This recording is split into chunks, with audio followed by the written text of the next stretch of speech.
উপস্থিত আমার সহযোদ্ধা, আমার ধর্মতলা বিএনপি সাবেক সাংগঠনিক সম্পাদক নুরুদ্দিন সোহেল, সহযোদ্ধা জিয়া রহমান জিয়া, সাবেক সাধারণ সম্পাদক সাংগঠনিক সম্পাদক আব্দুর রহিম এবং নগর ছাত্র দলের সহসভাপতি সাবেক শেখ ইয়াসিন নওশাদ, ছাত্র যুবদলের নেতৃবৃন্দ, আমাদের সাবেক সহসভাপতি মাফজল ভাই, এখানে আমাদের অনেক ভাইরা আছে, সবাইকে আমি শুভেচ্ছা অভিনন্দন জানাচ্ছি।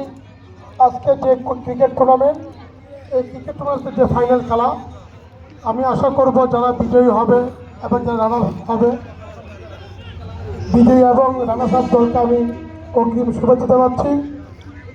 এই খেলায় জিতা হার জিত থাকবে, তারপরেও অংশগ্রহণটা হচ্ছে বড় কথা। যে আমার ভাই যেটা বললো মাদকের বিরুদ্ধে, সন্ত্রাসের বিরুদ্ধে, আসলে এখন মানুষ ছোট ভাইরা কিন্তু মোবাইলের প্রতি আসক্ত, নেশা মাদক এগুলো নিয়ে। তার চেয়ে বড় একটা প্ল্যাটফর্ম হচ্ছে খেলাধুলা। খেলাধুলা থেকে যদি মনোযোগী হওয়া যায় তাহলে এসব থেকে দূরে থাকা যায়।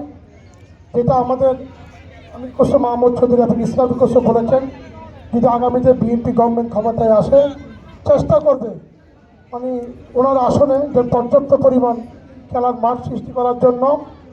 সেই জন্য আমরা চেষ্টা করবো ওনাকেও সর্বাত্মক সহায়তা করতে এবং আজকের এই খেলার সফলতা কামনা করে যারা আয়োজক কমিটি, যারা অংশগ্রহণ করেছে, সবাইকে আমি আমার অন্তর অন্তঃস্থল থেকে ধন্যবাদ জানিয়ে সবাইকে শুভেচ্ছা জানিয়ে শেষ করলাম। আসসালামু আলাইকুম।